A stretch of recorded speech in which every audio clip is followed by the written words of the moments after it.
ذات جب اپنے اندر ہی قید ہوتی ہے اور اپنے آپ میں کامل سمجھ کے بیٹھی ہوتی ہے تو اسے ہر جملہ اپنے خلاف ہی لگ رہا ہوتا ہے. لوگ آج کل یہ جو مزاج آ گیا نا کہ بھائی جو اس بات میں، اس جملے میں، اس عبارت میں یہ الفاظ میرے خلاف لگے تو میرا نہیں ہے یہ آدمی، چاہے اس کا 90% 95% فلسفہ جو ہے وہ کتنی اعلیٰ بنیادوں پہ اور کتنے تجربوں پہ کھڑا ہوگا.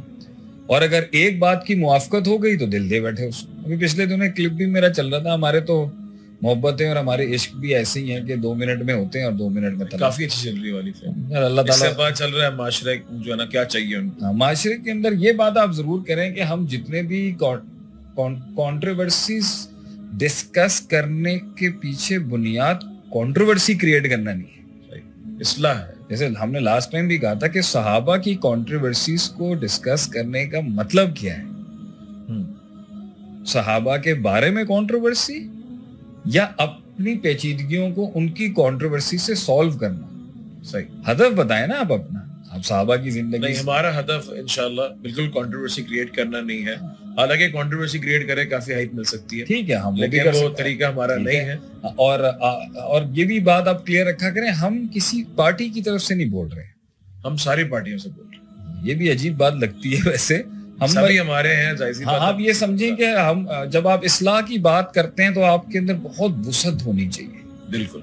آپ صلی اللہ علیہ وسلم نے ایک بہت بڑے معاشرے کی جو اصلاح کی ہے نا، اس کے لیے انہوں نے ایک کردار جو ہے نا وہ بہت سٹرونگ تھا.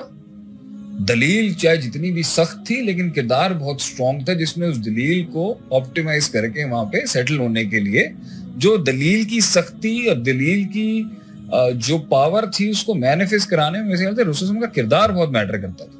اس لیے لوگوں نے جو ہے نا اس چیز کو پھر اللہ تعالیٰ سے جب تعلق جڑ جاتا ہے، آدمی کو باتیں سمجھ آ جاتی ہیں. اللہ کے بارے میں بھی جب 90 دروازوں کو وہ ایکسپیرینس کر لیتا ہے تو 5 جگہوں پہ بندہ مان وسعت آئی جاتی ہے کہ نہیں یار، اگر یہاں پر اللہ نے میرے ساتھ یہ کیا ہوگا تو میں 90 پہ رکھ کے دیکھوں تو برائی نہیں ہے، اچھا ہی ہوگا.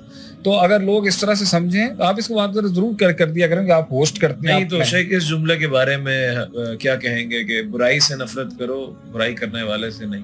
نہیں، برائی کا ایک لیول وہ ہوتا ہے جہاں برائی سے ہی نفرت کی جاتی ہے، مگر برائی کا ایک وہ لیول ہوتا ہے جب برائی فطرت بن جاتی ہے. صحیح. تو جب برائی فطرت بن جاتی ہے تو وہ جسم ہی ہوتی ہے. صحیح. وہ مانوی نہیں رہتی. پھر یہ فیصلہ کرنا بھی ایک عام آدمی کا کام نہیں ہے کہ برائی کب فاعل اور مفعول کے بیچ میں وجود اختیار کر چکی ہے جسم کا. ویسے ایک یہ بھی بحث ہے کہ برائی جو ہے وہ فی نفسی ہی یقوم بنفسی ہی ہے بھی ہے نہیں ہے، اس کے ملتزم ہے وہ کسی شخصیت کے ساتھ. برائی اکیلے ہوتی بھی ہے نہیں ہوتی ہے. تو فلسفیانہ باتیں ہوں گی اور یہ اصولی باتیں اور یہ شرعی باتیں ہیں تو یہ عوام کو تو سمجھ میں نہیں آئیں گی. لیکن آپ بس یہ سمجھیں کہ ایک خیال وہ ہوتا ہے، ایک برائی وہ ہوتی ہے، ایک گناہ وہ ہوتا ہے جس کے جو پارک نہیں ہوتا آپ کی فطرت. آتا ہے جاتا ہے چلا جاتا ہے، انسان مختلف حالات میں کر جاتا ہے خطائیں. ایک وہ ہے جو فطرت کا پارٹ ہے. تو جب ایک گناہ، ایک سوچ، ایک تصور، ایک نظریہ، ایک آئیڈیالوجی، ایک عقیدہ، ایک منہج اور ایک میتھڈالوجی اور ایک بیہیویئرل سائیکالوجی اس کی فطرت کا حصہ ہے تو تب وہ جسم وہ کروا رہا ہوتا ہے اس سے.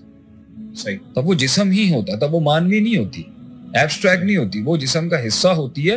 اس لیے وہ جسم پہ تعذیب لازم ہوگی. صحیح. اس کو جو عذاب ملے گا کہ آخرت میں بھی یا دنیا کے اندر گورنمنٹ کی طرف سے بھی.